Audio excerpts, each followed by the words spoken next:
بسم اللہ الرحمن الرحیم۔ اہل بیت اردو پوڈ کاسٹ کے 5ویں ایپیسوڈ میں آپ کا استقبال ہے۔ آج کے اس ایپیسوڈ میں آپ کو آغا مرشی نشفی کی امام حسین علیہ السلام کی بارگاہ میں شرف یابی کی داستان سناؤں گا۔ یہ داستان کرامات مرشیہ، شہاب شریعت، کرامات حسینیہ اور دیگر کتب میں نقل ہوئی ہے۔ حرم حضرت سیدہ معصومہ خم سلام اللہ علیہ کے نزدیک آغا مرشی نشفی کی لائبریری ہے، کتاب خانہ ہے۔ اس لائبریری میں بڑی تعداد میں نادر و نایاب کتابیں موجود ہیں اور نہ جانے کتنی کتابوں کے قلمی نسخے موجود ہیں۔ اسی کتاب خانے کے گراؤنڈ فلور پر آغا مرشی نشفی صاحب کی قبر بھی موجود ہے۔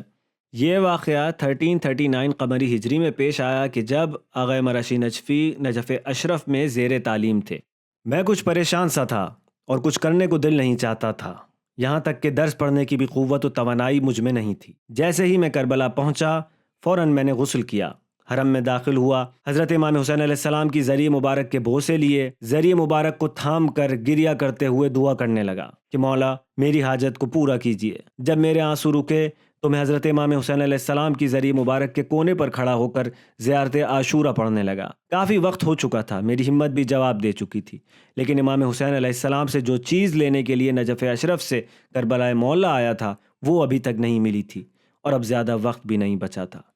اس کے علاوہ حرم کا دروازہ رات کو بند کر دیا جاتا تھا۔ اچانک میرا ذہن اس روضے کے متولی کی طرف گیا اور میں نے سوچا کیوں نہ ان سے اجازت لے کر میں رات حرم کے اندر ہی گزار دوں۔ میں یہی سوچتا ہوا ان کے کمرے کی طرف چل پڑا۔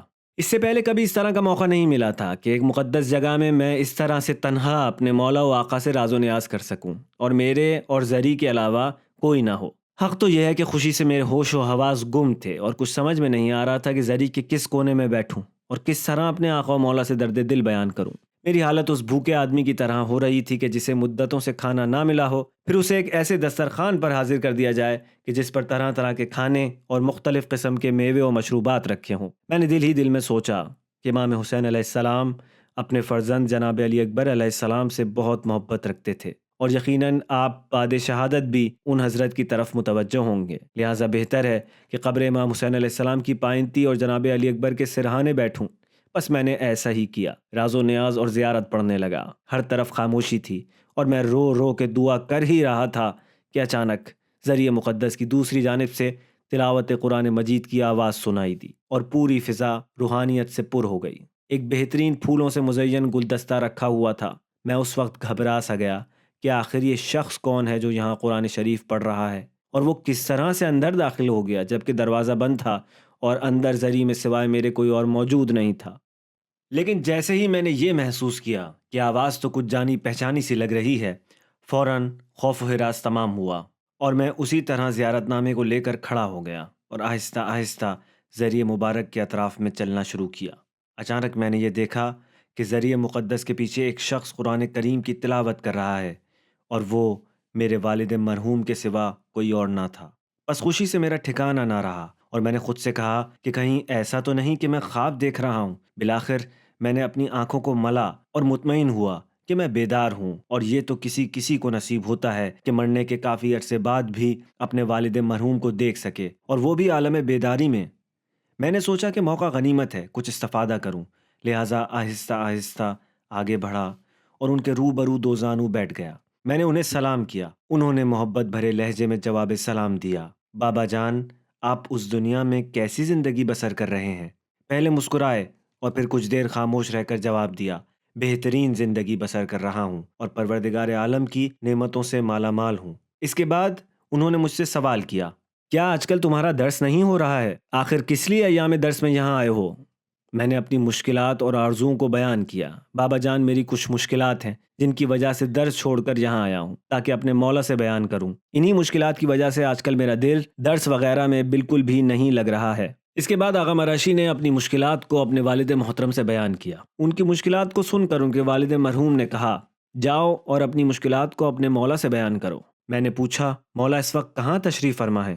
میرے والد مرحوم نے ذریعہ مقدس کی طرف سر بلند کرتے ہوئے کہا، زری کے سامنے، لیکن جلدی کرو، اس لیے کہ حضرت کو ایک زائر کی عیادت کو جانا ہے جو کہ بستر علالت پر ہے۔ یہ سن کر میں فوراً اپنی جگہ سے کھڑا ہوا اور زری کی جانب چل دیا۔ میں نے دیکھا کہ مولا زری کے سامنے کھڑے ہوئے ہیں اور آپ کا چہرہ مبارک نور سے چھپا ہوا ہے۔ میں نے بڑے ادب و احترام سے سلام کیا۔ حضرت مسکرانے لگے۔ جواب سلام کے بعد حضرت نے مجھے ایک گھاس کا سا ٹکڑا دیا جسے میں نے لے کر اپنے منہ میں رکھ لیا۔ وہ شہد کی طرح شیریں تھا اور میرے منہ میں داخل ہوتے ہی فوراً پانی کی طرح گھل گیا۔ اس سے پہلے آج تک میں نے اس قدر خوش مزہ سبزی نہیں کھائی تھی۔ حضرت نے فرمایا تم ہمارے مہمان ہو۔ اس کے بعد حضرت میرے ایک ایک مسئلے کا جواب دیتے رہے۔ میری پہلی حاجت یہ تھی کہ بعض معمم علماء کا ناپسند اخلاق جو کہ مراجع تقلید کے بارے میں بری باتیں کیا کرتے تھے، ان پر تہمت لگایا کرتے تھے، اس کی وجہ سے میں نے عادل افراد کے پیچھے بھی نماز پڑھنا چھوڑ دی۔ میں نماز جماعت سے نہیں پڑھا کرتا تھا، حالانکہ میں خود جانتا تھا کہ یہ ٹھیک نہیں ہے اور اسی وجہ سے مجھے بعض اوقات تکلیف بھی ہوتی تھی، لیکن کیا کروں، بس میرے اختیار میں نہیں تھا۔ حضرت نے اس مسئلے کی طرف اشارہ کرتے ہوئے فرمایا کہ تم نے بندگان خدا میں کیا چیز دیکھی کہ جس کی وجہ سے تم بدظن ہو گئے ہو؟ ادھر حضرت نے یہ سوال کیا، مجھے ایسا لگا کہ میرے اندر کچھ تبدیل ہو گیا۔ میں نے محسوس کیا کہ جیسے اب کسی کے بارے میں میرے اندر سوء ظن وجود نہیں رکھتا۔ یہی وجہ تھی کہ اس کے بعد میں نے نماز صبح ایک شخص کی اقتداء میں پڑھی جو کہ بظاہر عادل تھا۔ میرا دوسرا مسئلہ یہ تھا کہ میرے خاندان کے ایک صاحب مجھے درس پڑھنے سے روکا کرتے تھے، یہاں تک کہ انہوں نے میرے استادوں تک سے کہہ دیا تھا کہ وہ مجھے کلاس درس میں شرکت نہ کرنے دیں۔ حضرت نے اس کی طرف اشارہ کرتے ہوئے فرمایا تم اپنے درس کو جاری رکھو، جو شخص اب تک مانع ہو رہا تھا وہ اب رکاوٹ نہیں ڈالے گا۔ بس ایسا ہی ہوا۔ بعد میں جب میں نجف اشرف پلٹا تو وہ مجھے دیکھنے کے لیے آیا اور کہنے لگا آپ درس پڑھیے لیکن ہم سے کسی چیز کا مطالبہ نہ کیجیے گا۔ میرا تیسرا مسئلہ یہ تھا کہ میں کچھ عرصے پہلے ایک بیماری میں مبتلا ہوا تھا کہ جس سے بعد میں مجھ کو شفا تو ہو گئی تھی، لیکن اس بیماری کے اثر کی وجہ سے میرا ذہن کند اور حافظہ بہت کمزور ہو گیا تھا۔ حضرت نے مجھے اس بیماری سے شفا عطا فرمائی اور اس وقت میں نے احساس کیا کہ جیسے مجھے کبھی کوئی بیماری ہوئی ہی نہیں۔ میری کند ذہنی ختم ہو گئی اور اس کے بعد میرا حافظہ بہت اچھا ہو گیا۔ میری چوتھی حاجت یہ تھی کہ میری بینائی بہت زیادہ کمزور ہو گئی تھی، یہاں تک کہ لکھنے اور پڑھنے میں بھی مجھ کو بہت زیادہ دشواری ہوا کرتی تھی۔ میرے اس مسئلے کے بارے میں حضرت نے فرمایا کہ میں نے خداوند متعال سے تمہارے لیے دعا کی ہے کہ وہ تمہاری بینائی کو اچھا کر دے۔ میرا پانچواں مسئلہ یہ تھا کہ پہلے میں بہت تیز لکھا کرتا تھا لیکن اب مجھ سے تیز نہیں لکھا جاتا تھا۔ حضرت نے مجھے ایک قلم دے کر فرمایا اس قلم کو لے لو اور اب تیز لکھا کرو۔ اس کے بعد میرے قلم میں بہت تیزی پیدا ہو گئی تھی۔ میری چھٹی حاجت یہ تھی کہ میری غربت اس قدر زیادہ ہو گئی تھی کہ بعض اوقات میرے پاس کھانے کے لیے بھی کچھ نہیں ہوتا تھا۔ فقر و تنگ دستی کے سلسلے میں حضرت نے کچھ کلمات اپنی زبان سے ادا کیے کہ جو میری سمجھ میں نہ آ سکے۔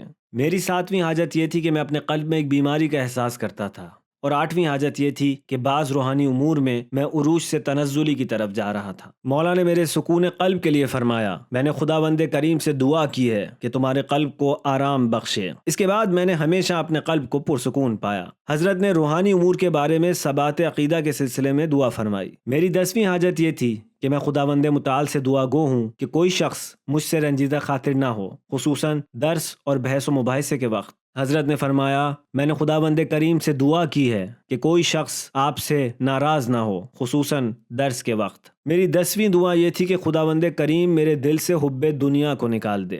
مولا نے خدائے مہربان سے دعا کی کہ دنیاوی محبت، خصوصاً درہم و دینار کی محبت میرے دل سے نکال دے۔ میری 11ویں حاجت یہ تھی کہ میں خداوند مہربان سے چاہتا تھا کہ مجھے حج کرنے کا شرف نصیب ہو، اس شرط کے ساتھ کہ مکہ یا مدینہ میں مر جاؤں اور انہی 2 شہروں میں سے کسی ایک شہر میں دفن ہو جاؤں۔ اور میری 12ویں اور آخری حاجت یہ تھی کہ میں خداوند متعال سے چاہتا تھا کہ وہ مجھے علم اور عمل صالح کی توفیق عطا فرمائے۔ میری اس 12ویں حاجت کے بارے میں امام حسین علیہ السلام نے فرمایا میں نے خداوند رحیم و کریم سے تمہارے لیے خدمت دین کی توفیق اور قبولیت کی دعا کی ہے۔ آخرکار حضرت امام حسین علیہ السلام نے میری تمام حاجتوں کو قبول فرمایا سوائے حج کے۔ میں نے بھی احتراماً دوبارہ نہیں کہا۔ شاید امام کے جواب نہ دینے کی علت وہ شرط تھی جو میں نے اس سفر حج کے سلسلے میں رکھ دی تھی کہ میں چاہتا ہوں کہ اسی سفر میں دعوت اجل کو لبیک کہہ دوں اور مکہ یا مدینہ میں سے کسی ایک شہر میں دفن ہو جاؤں۔ بس اپنی حاجات کو پانے کے بعد میں حضرت سے رخصت ہوا اور نجف اشرف واپس چلا گیا اور میری تمام مشکلات جیسا کہ حضرت نے فرمایا تھا دور ہو گئیں۔ آغا مراشی نجفی کی اس داستان میں بہت سے نکات پوشیدہ ہیں۔ ایک نکتہ جو ہمارے لیے خاص طور پر غور طلب ہے وہ یہ ہے کہ ہم لوگ معمولاً اہل بیت کی زیارت کے موقع پر ان سے دنیا طلب کرتے ہیں، لیکن صاحبان معرفت حب دنیا سے نجات کی دعا کرتے ہیں۔ اہل معرفت یہ جانتے ہیں کہ حب دنیا ہی ہے کہ جسے حدیث میں تمام گناہوں کی جڑ کہا گیا ہے۔ اہل معرفت جیسے کہ مرحوم آیت اللہ حق شناس خاص کر زیارت عاشورہ کو دل سے تعلقات دنیا کو منقطع کرنے اور روحانی ترقی میں بے حد مؤثر سمجھتے تھے، اور اپنے شاگردوں کو اس کی تاکید بھی کیا کرتے تھے۔ خداوند متعال ہم سب کو بحق اہل بیت حب دنیا اور اس کے شر سے نجات عطا فرمائے۔ آپ کی سماعتوں کا شکریہ۔ خدا حافظ۔